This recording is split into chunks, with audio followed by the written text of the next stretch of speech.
दोस्तों आज हम मिट्टी के बारे में अध्ययन करेंगे। भारत की मिट्टियों के बारे में।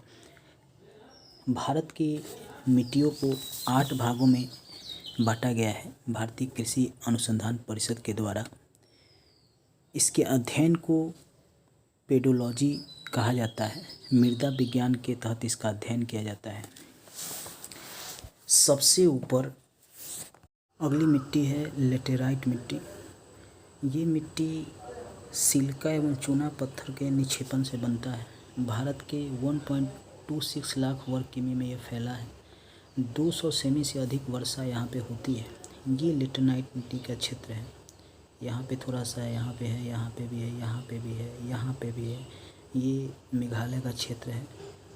गारो खासी जयंतिया का क्षेत्र है। यहाँ पे थोड़ा, यहाँ पे भी है, थोड़ा यहाँ पे भी है, थोड़ा यहाँ पे भी है। ये क्षेत्र हैं लेटेराइट मिट्टी के। झार चारागाह वाले क्षेत्र हैं।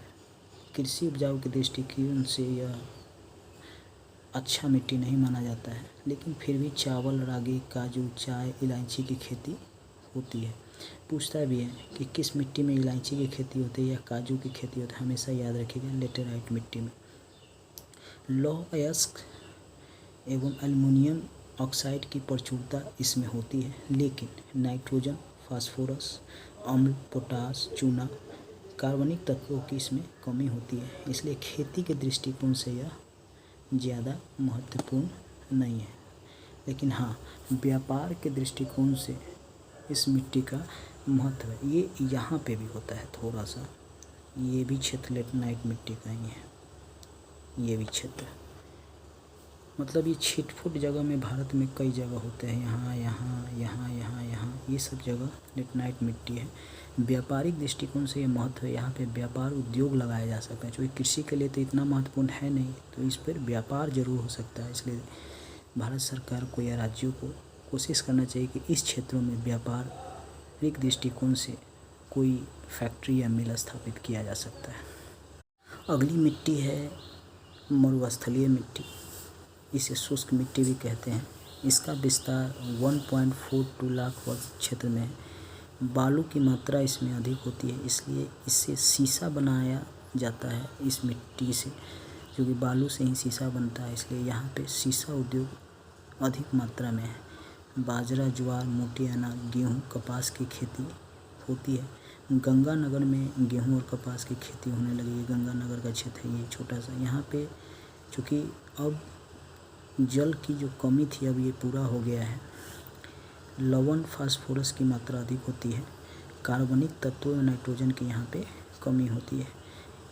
इसके विकास को रोकने के लिए, मतलब ये जो मरुस्थलीय विकास हो रहा है, इसको रोकने के लिए केंद्रीय मृदा संरक्षण बोर्ड की स्थापना यहाँ जोधपुर में की गई है 1953 में, ताकि इस मिट्टी का जो फैलाव हो रहा है, मरुस्थलीय क्षेत्र बढ़ता जा रहा है, इसको रोका जा सके और इसको उपजाऊ बनाने के लिए कार्य किया जा सके। दोस्तों अगली मिट्टी है लवणीय मिट्टी।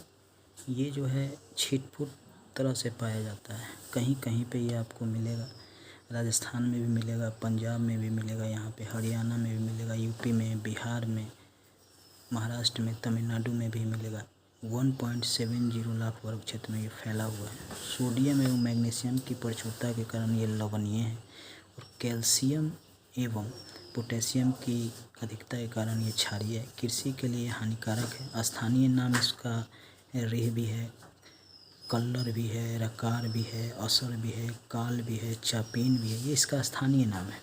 चूना, जिप्सम मिलाकर खेती योग्य बनाया जा सकता है। चावल, गन्ना, कपास, गेहूँ, तंबाकू की खेती होती है। ये हर जगह थोड़े थोड़े से जगह पे छोटा छोटा रूप में है। अगली मिट्टी है गीली और दलदली मिट्टी। यह अत्यधिक आर्द्रता वाली क्षेत्रों में होती है। बड़ी मात्रा में कार्बनिक तत्वों के जमाव के कारण होती है। तटीय प्रदेशों में जल जमाव के कारण होती है। फास्फोरस और पोटास की कमी होती है। ये भारत के हर क्षेत्रों में थोड़ा बहुत होता है। धान की खेती के लिए उपयुक्त होती है, क्योंकि जब अत्यधिक आर्द्रता होगा तो धान की खेती के लिए उपयुक्त होगा। लोहा तत्व की उपस्थिति होती है। खेतों के लिए उपयुक्त उतना नहीं है, अन्य फसलों के लिए। दोस्तों ये 8 प्रकार के मिट्टियों के बारे में आपको हमने जानकारी दिया। दिया है। मिट्टी के अध्ययन के विज्ञान को मृदा विज्ञान पेडोलॉजी कहा जाता है। यह भी हमेशा पूछता है कि मिट्टी के अध्ययन को किस विज्ञान के अंतर्गत कहा जाता है, तो पेडोलॉजी कहा जाता है इसको।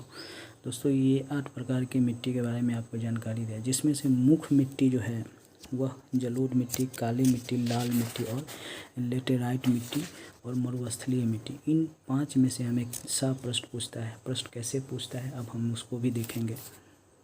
प्रश्न है, भारतीय कृषि अनुसंधान परिषद के अनुसार भारत में कितने प्रकार की मिट्टियाँ पाई जाती है? उत्तर है 8। अगला प्रश्न है, भारत की सर्वाधिक महत्वपूर्ण मिट्टी कौन सी है? उत्तर है जलोढ़। अगला प्रश्न है, भारत के सर्वाधिक क्षेत्र में किस प्रकार की मिट्टी का विस्तार पाया जाता है? उत्तर है जलोढ़ मिट्टी का 40% भाग पर। अगला प्रश्न है, गंगा के मैदानों की पुरानी कछारी मिट्टी को क्या कहते हैं? उत्तर है बांगर। दोस्तों यह विभिन्न कॉम्पिटिटिव एग्जाम में पूछा गया है, जैसे RRB, BPSC, UPSC, SSC, railway, ये सब में ये प्रश्न पूछा गया है।